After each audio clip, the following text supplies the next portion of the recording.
Hello and welcome to the Fully Charged Plus podcast. I'm really enjoying doing these shows, just meeting such incredible people and talking to them from all over the world. Today's guest on the show is literally no exception to that rule because he's amazing. It's Professor Jack McCauley, who I'm going to have to just check that I get this right. It's really important. He is a professor of engineering and teaches environmental vehicle engineering class at UC Berkeley in just outside San Francisco, or in San Francisco. I've been past it. I know where it is. So that's what he does now, and he's talking. And here we have an amazing conversation about batteries and electric motors and electric vehicles and the history of electric vehicles and where the power comes from and how it's used and how efficient they are. Blah blah blah. All those things. Really, that's what we're talking about. But I just want to quickly tell you a bit of Jack's background because it is extraordinary. So you may have in your time plugged in a USB cable. We've all done it. And USB stands for Universal Serial Bus. We've all done that. Well, there was numerous people that got together to invent the Universal Serial Bus connector for computers. And one of them was Jack. He also created the original scrolling feature for a computer mouse. So you move the mouse. Yes, that moves it up and down. That moves the cursor around the screen. But what about the actual when you're scrolling through a document? Jack was involved in that. Some of you may, in your youth, or maybe you still do, have played Guitar Hero. We do briefly talk about that. Jack was involved in creating that. Some of you may have put on VR headsets so that you can live in an alternate universe. Many of you will have heard of Oculus Rift. Well, Jack McCauley was one of the founders of Oculus VR and manufactured the Oculus Rift. And Oculus was later acquired by Facebook, which was, just got this amazing history. But now he's working on, hardware. He's a car nut, so he's working on lots of electric cars, and we'll hear all about it. It's wonderful. But before we start that, we just want to have a quick word from our really wonderful sponsor, who makes the Fully Charged Plus podcast a possibility. And a continuation. We've done over 100 episodes, and a lot of that is down to our fabulous sponsors. Let's hear from them.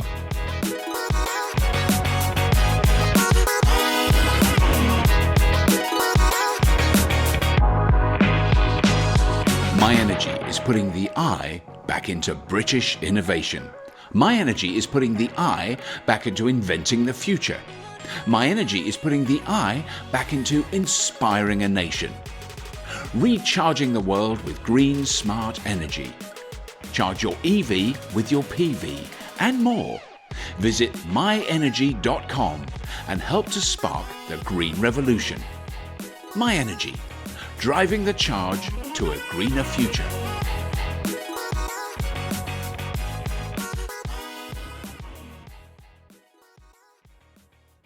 Well, that's enough waffle at the start of the show. Please do welcome to the Fully Charged Plus podcast, Professor Jack McCauley from California, USA.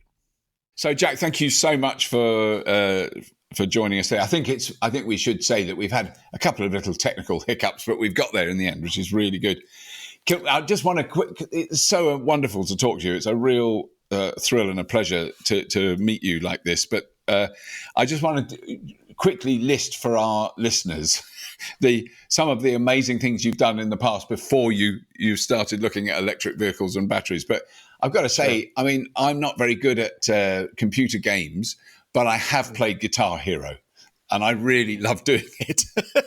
And I'm not a musician, so that was one of yours. That blew me away when I found that out. I was really impressed.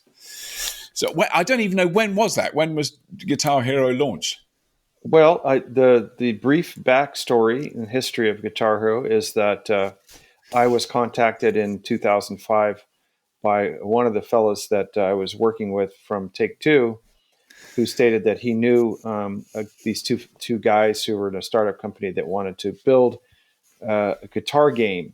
And I said, okay, let me see it. So at CES in 2005, they had a demo written by a company in Boston, a video game studio. These two guys had a video game rental business. So this is sort of their first foray into a video game. I think long story short, I went in there and saw it, and I thought it was weird, and I didn't understand why. I come from kind of, first person shooters and cockpit games, and why anyone would want to pretend to play the guitar. And but I did it anyways because I was trying to help the guys out. I liked them, and the guy I was working with said you should help them, and so I did. But little did I know how popular it would be. I saw it on TV and cultural things in the United States and other parts of the world. And it was phenomenally successful. And the interesting part about that is we couldn't find a publisher willing to acquire the company and take on the project. We just couldn't find them. They didn't know how to deal with it. Just like me, I'm like a traditional gaming guy. And so that's the story of Guitar Hero, and it just phenomenal success. I wasn't saying, you take other forms of compensation when you go to work for a startup. They don't have a lot of cash. You can't take a big salary. So I took some stock options and some other stuff, and it worked out phenomenally well for me. Guitar Hero became Oculus because of my work on Guitar Hero and video games in general. But mostly Guitar Hero is why I got hired by Facebook. Well, by Oculus, purchased by Facebook. So it worked out very well for me, although it's a very tough business to be in. And imagine it's entertainment. Just really hard. It's worse than automotive, believe it or not. That's interesting. High risk, high reward, and high potential for failure. So I mean, that's the thing. So if you think of I know there are thousands of potential huge global hit games that neither of us have ever heard of because they didn't become global hits. I mean, there's been I know some people who've worked on, and I've done voiceovers. This game's going to be huge. It's going to be bigger than Grand Theft Auto. I've never heard of it again, so they don't always work. I'm absolutely aware of that. Yeah. But then I was intrigued by the potential crossover of the kind of the software and the hardware behind something like Oculus Rift and or autonomous driving. I mean, is there a direct link between those two, or am I jumping to too many conclusions? Well, I would say that there is potential for collusion in technologies for autonomous driving. And let me explain that briefly. There is a technology called SLAM, and the Microsoft HoloLens was I would say, the primary exploiter of this. And what it does, it's a pair of cameras, stereo cameras, and from those stereo cameras, it can figure out the dimensions of a particular space. And these dimensions can be stored in the cloud and then retrieved by future users of that space. So, for instance, you walk into, let's say, a room at a library, and there are books on the shelves. You're recording that room in 3D with depth and all the artifacts for use by the next person that comes along. HoloLens used SLAM technology to do its positional tracking. This is not what we did at Oculus at all. Ours was a much simpler thing. We were a seated experience. So it wasn't that type of room experience VR that they had. But SLAM, which has been around for a while, it's called simultaneous localization and mapping. How that plays into autonomous vehicles is in the following way. Let's say you're in the future car and you're driving down the highway and the driver needs to take a break. The objects on the highway, the artifacts, the permanent artifacts, the road signs, the exit ramps, because those were mapped in SLAM by prior drivers. Right. So this is the crossover. I wouldn't say that I could see people wearing 3D headsets on driving around in cars, but certainly the mapping, the localization and mapping component of VR and XR, if you will, is a technology which is a direct application to autonomous vehicles. It's the way, if I were to do an autonomous vehicle, that's what I would do. Right. I would take information that's available, much like the cars that go around and do Google Maps and Street View and stuff like that. It's kind of like that a little bit. Yeah. Every car has a Street View. Yeah. And it's updated as often as a car drives down that street or on that path. Right. So this is the key, I think, to autonomous vehicles. Really, is it's actually the simplest thing to do. Yeah. And Furthermore, it can actually map, let's say a broken down vehicle somewhere, things of that nature, an obstruction of some sort, a traffic situation. It can also map those artifacts too. So Yeah. it requires, what does it require? It requires nonstop connection to the cloud over a 5G network, of cellular network somewhere, which we really don't have that right now, that Yeah. kind of bandwidth. So it requires that. But we're getting there. How it was just a short time ago, it was a struggle to watch a full high res movie on your phone when you were walking around. It's not such a struggle Yeah. anymore, is it? No, it's extraordinary, isn't it? So Yeah. yeah, so it's just it's happening. It just doesn't happen at the pace that we human beings imagine things to happen, Yes. or Yeah. Hollywood like results don't really occur. No. So anyway, to But make a long then, story short, so now, that's the crossover. you're certainly now, talking about the future of electric vehicles. I mean, I know Roger Atkins, who I know you spoke at. Roger and I go back a long way. We've known each other a long time, but he was Great. blown away by what you're doing. But so can you give us your take on the future of electric cars and where you see that going? And I mean, do you think globally have we? I'll just say what I feel. I feel that we have passed a form of a tipping point in terms of public acceptance and acknowledgement of this new technology. It's not that new, but I do feel a real shift in attitudes, not necessarily in the technology, but in the attitudes towards them. I mean, I don't know if you agree with that. Yeah, I think I was a naysayer of Elon Musk and Henrik Fisker 10 years ago. I thought they were from another planet. Yeah. How wrong I was. I think what's happened is remarkable. It has consequences. In California, we cannot support everyone owning an electric vehicle. The infrastructure on the grid does not exist right now to do that. Albeit if everyone had solar panels on their roof, which a lot of people do right now, you could actually charge a vehicle on solar panels locally. But we just don't have the infrastructure to do that right now. And it's a ways out. And knowing how things go around here in California, it's a long, long ways out. Things happen very, very slowly here. So we're supposed to be, sort of the hipster, cutting edge state. But in reality, the bureaucracy here in actually accomplishing the things that we dream of doing in California don't happen that way. So, Yeah. but it's a real, the tipping point has occurred. The real breakthrough in electric vehicles occurred in the 90s with lithium ion batteries. Yeah. That technology was the first time you could get in a reasonably small package a fully rechargeable with many cycles on it. You could actually recharge it, discharge it many times. Battery that was not lead acid, not a conventional storage battery. The nice thing about lithium ion batteries is this. This is the best part. Sure, they have a lot of energy capacity. They have a lot of, if I may use the word, joules in them of energies available. It's like, think of it as sugar cubes. They've got tons of sugar cubes in them, very highly dense.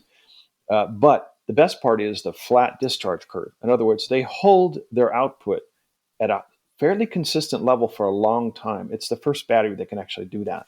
Right. Lithium, a rare earth metal battery. And what's the beauty of this? It's guaranteed power availability. In other words, you always have power available no matter the state of the battery. And you may have noticed this if you drive an electric vehicle. It really doesn't go slower as the battery is getting discharged. No.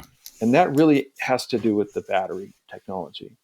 So this is the key part of, in class, I teach electric vehicle stuff at UC Berkeley. I say, what's the most profound invention of the 20th century?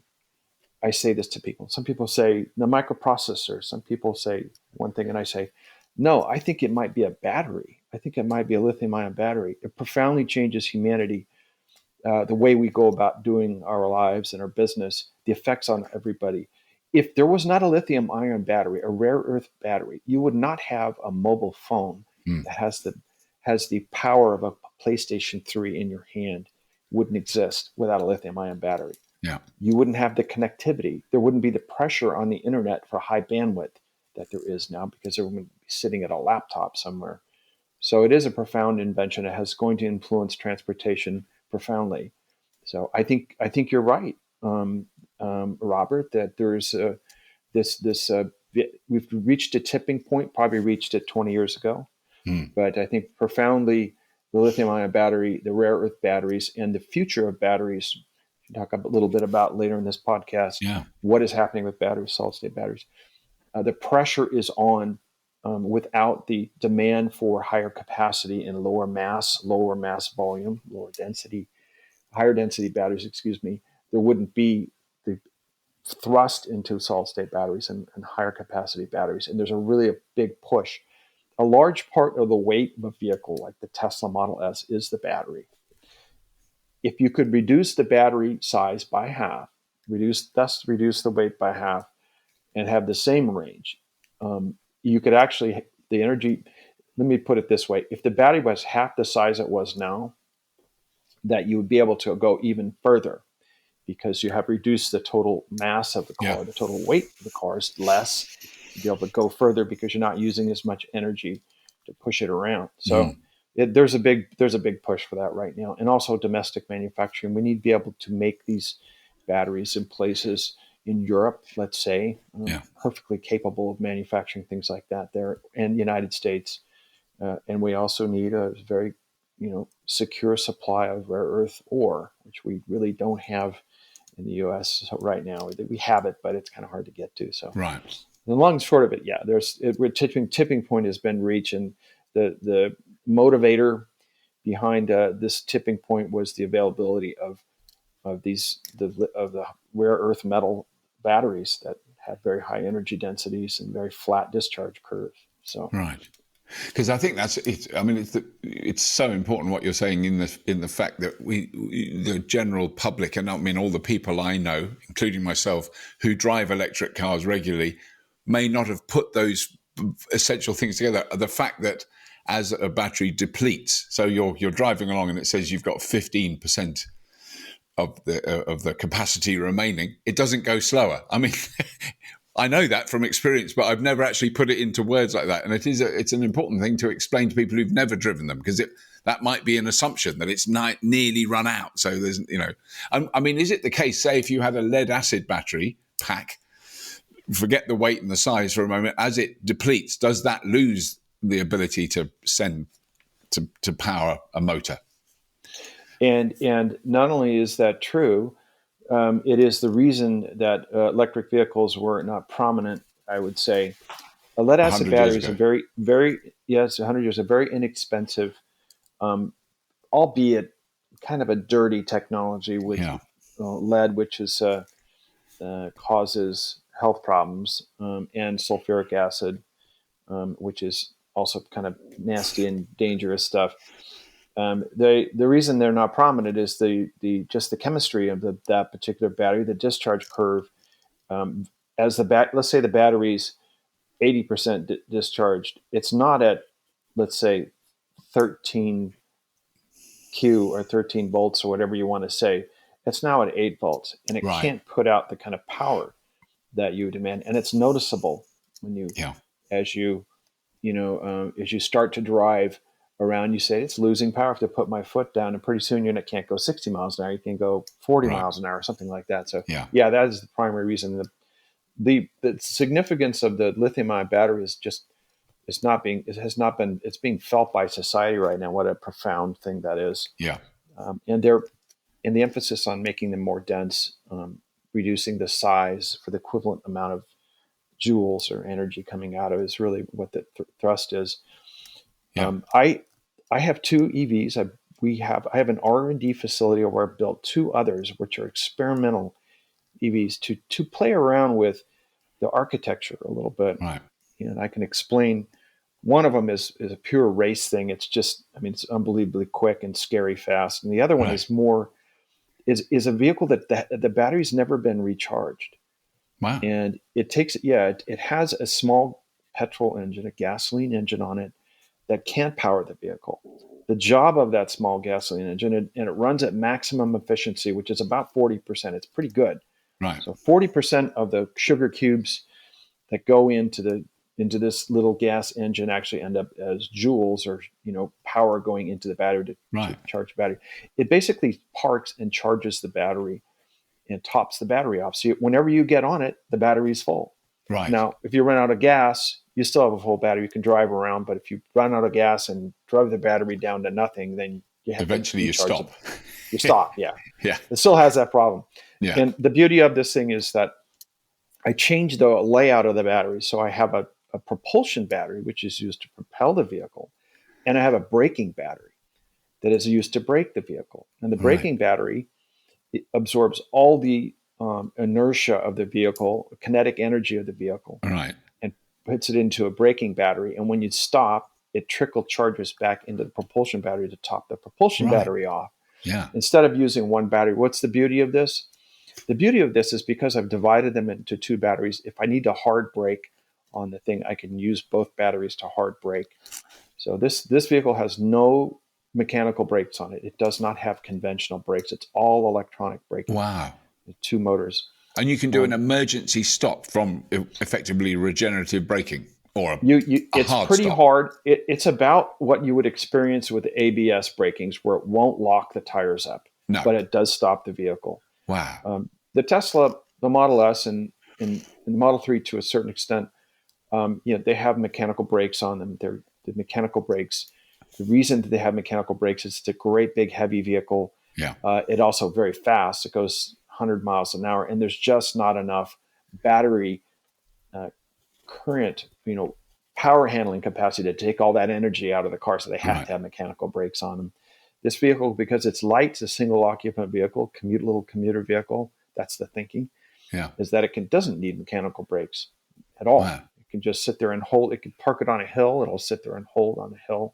Wow. So this is the thinking. It's just an experiment. I don't know where it's going, but I think I presented it to the class at UC Berkeley, talked about it, and also tried to get interns to help me finish it up. But it is great. It's very simple. And as Henrik Fisker said to me, when I was endeavoring into going into this field and exploring electric vehicles, he goes, an electric vehicle lasts forever.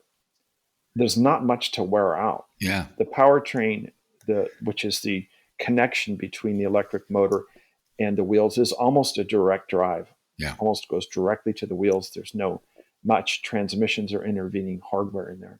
And that just doesn't wear out. Some of the motors, like the motor in the Model S, which is called an induction motor, those things sit in factory chimneys. It's essentially the same thing as Tesla, came up with in the 19th century. Those things sit up in smokestacks in factories and run a fan 24/7 for 50 years and never wear out. Wow. They just don't wear out. And that's that's unbelievable, isn't it? If you just think any machine that can run at that pace for that long is remarkable. Yeah, it can. Yeah, without wearing out the batteries. The bearings go out, they can, but generally they don't. Yeah. Their axial loading on it is, they're just axial loads. They're just the kind of loading is on a fan is very, very balanced loading. So they last forever. So the potential is the powertrain on EV could last for 30 years. Yeah. But here's the thing: is the vehicle goes out of style. The styling. Look at the cars from even the 90s. They look kind of like rounded off looking and weird looking. Yes.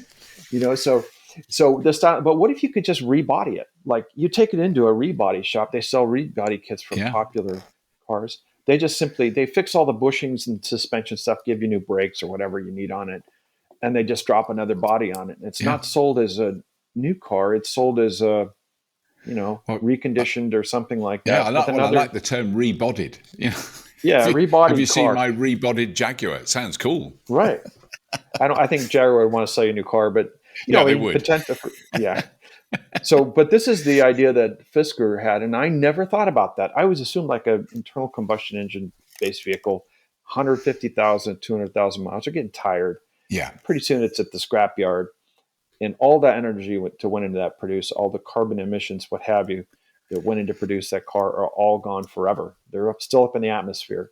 But if you could actually recycle the car, there would be a market for that. I don't want to pay a lot for an EV. I want to pay half of what I pay for a Tesla Model Y or whatever. I can get a reconditioned version of this for that, and it does everything I need it to do, and it costs a lot less. Yeah. And so you can even export them to other poor countries, let's say, who don't have domestic EV production. You could just sell the rebodied stuff there. So this is his idea. I thought it was a great idea. Yeah. I mean, I think what's certainly one of the things that got me really interested in the whole topic was it kind of released an enormous amount of creative energy around something that had become very mundane and we're all used to, a car, and it was so much more exciting than here's the next version of let's stick with Jaguar because they're just up the road from me. Here's the next exciting version of the Jaguar, which looked exactly like the last one, but the front was slightly different and they did a different light at the back. Who cares? And now, although they're going through the traumas that many big car companies are going through, they're building electric cars. They are totally different, and they're as thrown by the fact that they've made an electric car as anyone. It's really interesting talking to the engineers at Jaguar Land Rover because they're going, this electric car stuff is amazing. You go, well, you make them, you should, but there's the engineers I'm talking about, not necessarily the PR people or the management, but the engineers are just completely blown away by it, because it opens up so many other possibilities in terms of engineering. The electric vehicle is the first vehicle which is primarily driven by software. It's a software-based platform. Yeah. If you look at the Tesla Model S, the Tesla in general, they're heavily software-based. Yeah. And I always tell people that you're really driving around a computer program. Yeah. Because the control electronics, the control algorithms for monitoring the motor function and power output, motor speed, that the motor speed is being translated, the car speed is being translated from your foot position into a computer that says, he's doing this, going up a hill, this much power is required. That's all done in software. With software, it's amazing, isn't it? Probably written in C code. Yeah. Some engineer at Jaguar sitting in a cubicle writing your, there are. And the whole entertainment system on the Tesla, the center console, it's kind of, to me, honestly, I have one. I don't like it that much. It drives me crazy because I want a traditional push button start. Yeah. You get in. That's the first thing I look for. Where's the button to start? Where's the button? Yeah. Yeah. And then you go to shift it. And you put it in, and you think you're going to reverse. I'm moving the arm around. I'm going, "Where's reverse?" But that's just me. I mean, a lot of people think it's great, and online updates. They update the firmware. Extraordinary. At night. Yeah, and that's just what it's becoming. It's a great business platform if you could somehow talk Tesla into adding apps to it. I don't know if they do that or not, but there's a great market for that. You could have I suppose that Elon Musk wants to own that platform, but you could have your own apps, Tesla apps, people could download and use in the car. Nothing comes to mind. I guess a better, if I were Google, I'd be looking at it and going, we should write an app, a maps app for that or something. But it is cool. It's very complicated. Tesla is so far ahead of everyone. Jaguar, you have the e-Pace, and I don't know what their vehicle programs are. No. By the way, I love British cars. I have three of them. Right. I've got a Bentley. I've got a Lola T70 Mark IIIB, wow. a 1970, and I've got an Ultima GTR. all that's just my thing. And in college I had a Triumph. Yeah, I like them. I don't know why that is. I like the lightweight. They're kind of lightly built. I kind of think it's cool. But anyways, I'll tell you, I had that Lola around. Would it have been around that time? But a slot car. Oh yeah. I have a 70 Mark IIIB with a 427 Chevy. It's an internal combustion engine car, and it's just it's unbelievably fast. I don't even like driving it. It's just frighteningly fast. But what's amazing about it is how sedate and conventional the handling is. It doesn't handle like a race car. It handles like a street car. It feels like it's really easy to drive. Oh, right. But wow, I'd have thought it would be terrifying difficult. Right, that's interesting. Terrifyingly fast. It's scary. Well, yeah, I'm sure. Yeah. But no, it's very tame, the handling on it. And this is one of Eric Broadley's the guy that is the designer. This is one of the things that people noted about the car, how safe and secure you feel. Even though you're going 180 miles an hour, you don't feel like you're scared.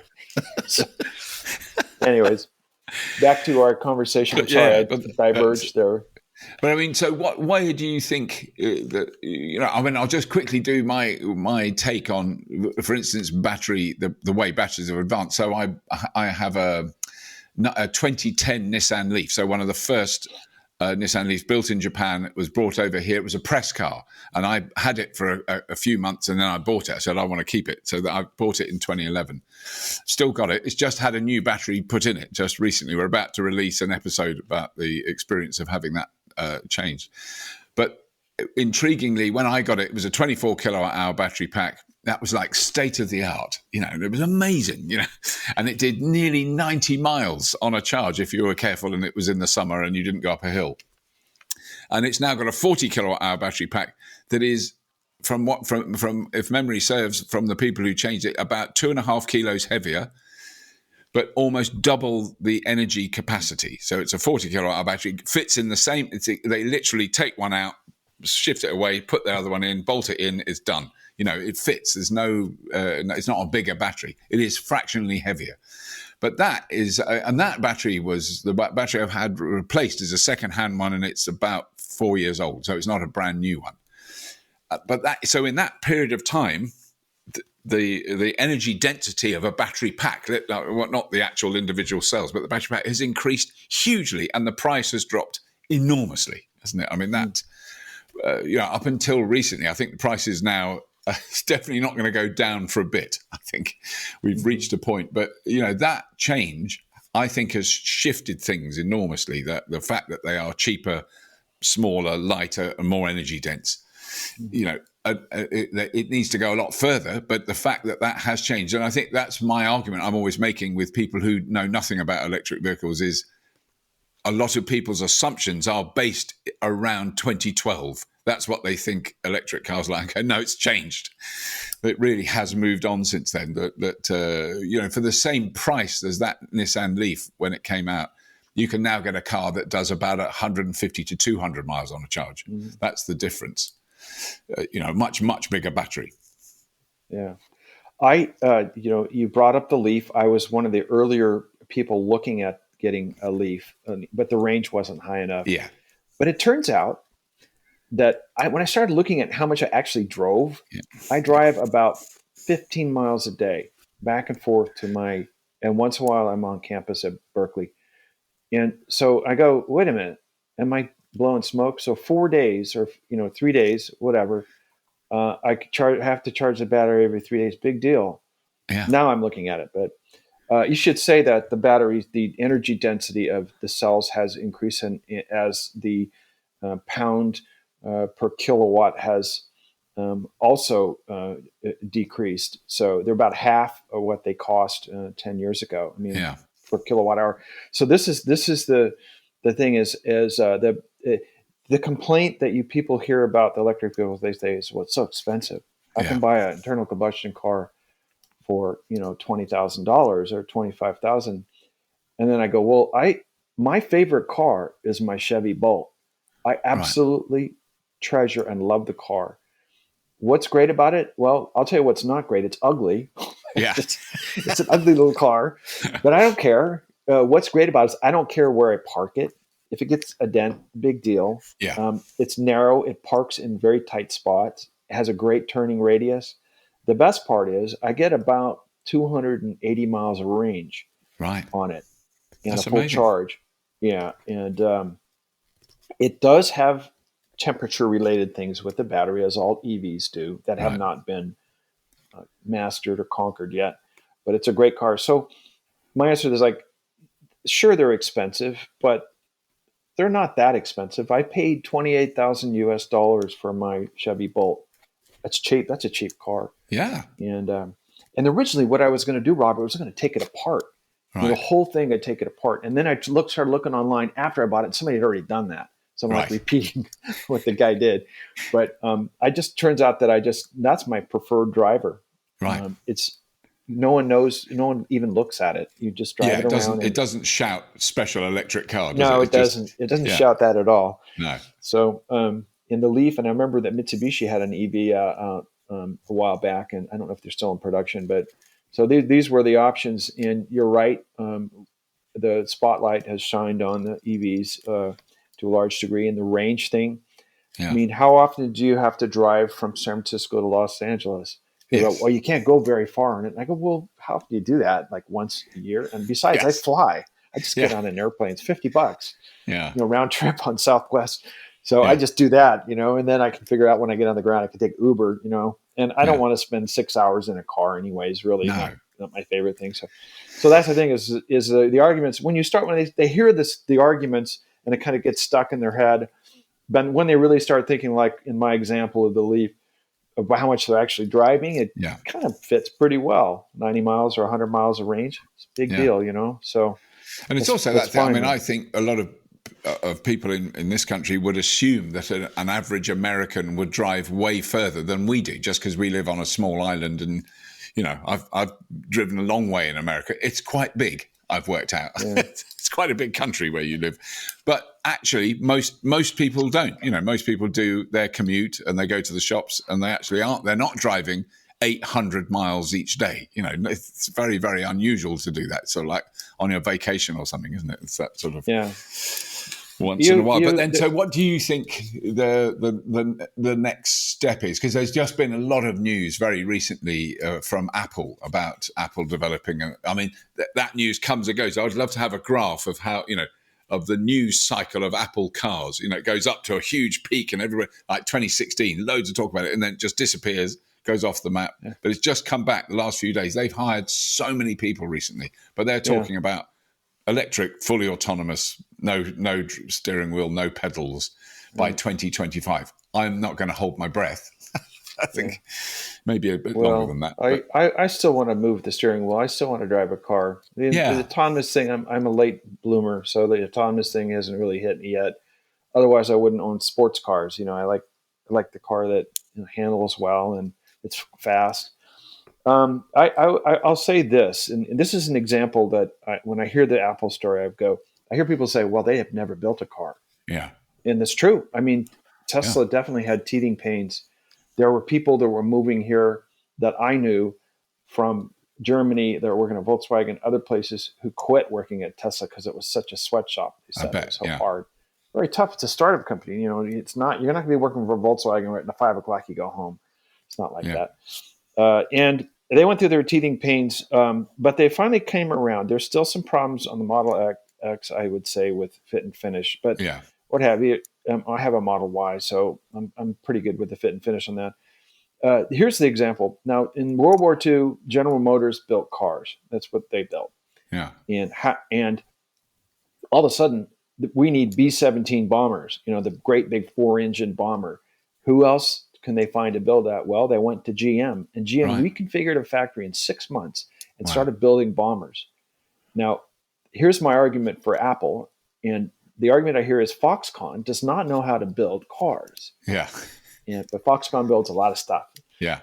And my answer to that is, well, neither did GM know how to build airplanes, but they figured it out in 6 months. This is what these companies do. General Motors is a manufacturer. They have the engineering staff to manufacture things just in time. You get an order if you supply seats for GM in a particular car, they got to be there in 24 hours at the factory door, right? Or else you don't do business with them. So they know how to do this. Foxconn may stumble a little bit like Tesla, but they'll figure it out. Yeah. Now, will people buy an Apple car? I suppose they will. It's probably would not my first choice. Yeah. As a consumer, being that they're so new and out of the box, and it has a lot of things that I'm not familiar with, like completely autonomous driving with no creature controls on it. So, but it is it is not a willowing wish. And if you were to say, what do you want in the future to go to work? Let's say you need to go to work. You live in one village and you need to work in another village. Obviously, what you want is you just hail something that says, come get me, I'm here. And it just shows up there. You don't know where it came from. It may have come from another residence or parks out in the woods somewhere. It shows you up and it takes you there and drops you off like a private driver, and then it drives away. It leaves you there. It drives away. You don't have to park it. Yeah. No. Utilization rate for vehicles is about 12%. Yeah. Most of the time they sit out in the sun. They do. They sit. And this way you could spread the utilization out in the vehicle to maybe 40%, something like that. And it makes a lot of sense. You have the community ownership of a vehicle where you own your transportation, like my Bolt example, where it's just transportation to me. Yeah. You could have community ownership of it where your costs get lowered. and you have a large user base with lower cost for you. Yeah. You got people using it. So this is the thinking, I think, is to eventually that's where they'll head. And maybe this is what Apple is thinking with their car project. And I do know folks, over there, and I can't really talk about it, but Right. I think they can pull it off. I just don't know that. Yeah. I think here's the thing. I think people are going to stumble at buying it like the Tesla. They're going to go, well, Yeah. they don't have enough experience driving cars. And then they start getting reviews. Like, that's pretty good. Then their neighbor shows up with one. And another neighbor, and they go, well, I'll go test drive it. And they test drive it and they love it. Yeah. And if you've been into the Tesla dealership, when I bought mine, you go into the dealership there, it's a very different experience. Oh, God, yeah. And you go into it, there's no guy with a checkered coat on, greasy hair. It's not like that. There's some hipster in there trying to. Yeah. So it's a different experience. And he kind of figured out that, I guess the Tesla people figured out that they wanted to change the way the vehicle is sold and produced and all these things. They wanted to change it completely to a large degree. I think he succeeded. Yeah. So, I mean, I think the thing is, we've just been in the Netherlands, in the city of Utrecht, where there is a very big car sharing scheme, electric cars, but they're also using vehicle-to-grid charging systems that they've developed in the city. So, I mean, it's extraordinary developments they're doing there. But one of the things that really stuck with me from the guy from the car sharing scheme, he said, we're trying to do what Tesla did. We're not trying to make a car sharing scheme which is, really difficult and it's a pain and you've got to be really committed to do it. He said, we want it to be better than owning a private car. That the experience for each person that uses it is go, oh, well, this is better. I don't want to own a private car. And they have now 90% of their users that live in the city, and these cars are everywhere. They're not rare; they're really common, and they have a dedicated parking space with a charge point that you plug. So they're plugged in, so you don't have to find a place to park them. You drive them back. But what they found is that 90% of the people who have signed up and used this system have sold their private car within about a year of starting it because it's better, and they have Teslas by the dozen, loads of them. And they have Renault Zoes, the Ioniq 5, the new Hyundai, that's a very popular one. So they are really cool cars. They've got different ones for different purposes. People go take them away on holiday. They do, they can book them in advance and have them when they need them. And it's all those things you think, well, wait a minute, what about cleaning them? There's people going around who clean the cars all the time. So they're always clean. They're always, up pops another venture or business to take care of that problem, right? Yeah. And the other, I think the reason, the initial reason we went was because all these vehicles are, except for Teslas, not Teslas don't do this, but all the others are bi-directional charging. So they are also utilizing them when they're not being driven. They're being useful. They're either charging them or discharging them, and they can make money out of that as a company. They can, feed electricity into the grid from, very soon thousands of electric cars plugged in. So that is an exciting step. Tesla makes money off their charging stations. They make money on the cars, but they really make great money on their charging stations. Can you believe that? Wow. But and this is because of the credit system here. Yeah. Right. So, because I'm a bit confused. I'm a bit confused about, I have a Model 3 and at the moment, and I was paying for supercharging, but at the moment I'm not, because I think I can't remember doing it, but I think I opted for my referral codes. I've put that, the potential income from referral codes into charging. So I'm not paying for supercharging at the moment, but I don't quite know why. Yeah. I hope I'm not going to get a very big bill very soon. Yeah. There's a system of credits here. They call them carbon credits and so forth. Where if you're a provider of a charging station, you can get credits for doing that. And it's almost like you could say what'll happen is, I know someone who's doing a startup here. I don't understand the business kinematics, if you will, of it exactly. Right. But it turns out that it's almost better to give the electricity away for free because the credits are so profitable. Wow. And Musk and Tesla's opening up their charging stations to other EVs now because they found out it's a big source of revenue for them. Right. Their supercharger. Wow. There are other charging stations, so they're level 2 stuff. Yeah. and one of the professors in class, we had a discussion. I just to segue a tiny bit here about what the infrastructure looks like for charging supercharging stations. And it turns out that in California, at least, only I think it was 4% of the folks who were using. If 4% of the people who owned electric vehicles, and let's assume that most people in California were using the supercharging stations, would use up all the grid capacity. So Right. it's not a small amount of electricity. It's so I don't think that they have figured out. The California won't. I think we'll probably figure that out in 25 or so years. But that whole issue of how to provide the electrons and how to get the electrons shipped. Yeah. And the answer may be similar to what your Utrecht model is where you're allowed to give back. Yes. Localized. And instead of really being on the grid, it's just a local thing that goes from house to house or something like that. Yeah. You can sell your electrons to your neighbors at a premium because they don't have enough, whatever, like you would bucket brigade those things around. And that's a really good idea. I haven't thought about the business part of it very well, but I know some people that are trying to do that. So I think it's going to develop over the next few years. But then the other thing, I suppose, because the thing that I know you've been talking about is the kind of next generation battery. So when someone says, because I'd love you to explain this to me because I don't quite get it, but if someone said solid state battery, I mean, I know Toyota are saying they're working on solid state. A lot of car companies are talking big time about solid state batteries. But are solid state batteries still essentially lithium ion batteries, or are they a completely different chemistry? Well, let's talk a little bit about how a lithium ion battery, or what's in a lithium ion battery. There's this thing called a cathode and a thing called an anode, which are the little plus and minus marks on the battery. Essentially, that's what they are. Yeah. And then there's lithium wrapped around a spongy thing, and then a liquid in there. Well, this liquid is an electrolyte, and it allows the electrons to move around between the cathode and anode through this little membrane. And when you speak of a solid state battery, you're speaking of a battery which does not have a liquid electrolyte in it. And these electrolytes, it's a petrochemical. It can burn very easily. It's like an oily stuff, and it catches fire. So it's kind of nasty stuff. This is what they're talking about when they're talking about a solid state battery in general.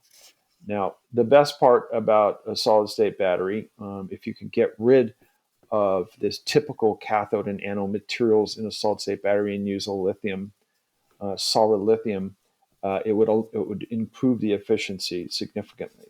So the problem with a standard like an 18650 cell that you find in some EVs, Tesla uses something different, but it's a cylindrical looking battery thing. The problem with those is is how to get rid of them when they're worn out. And it's essentially what do you do how do you recycle them, what to do with them. And the primary problem is it's messy, and there's the liquid electrolyte that's inside of it it's a kind of toxic stuff. So we haven't solved the whole recycling thing yet. But if you had a solid state battery, potentially the lifespan could be very long.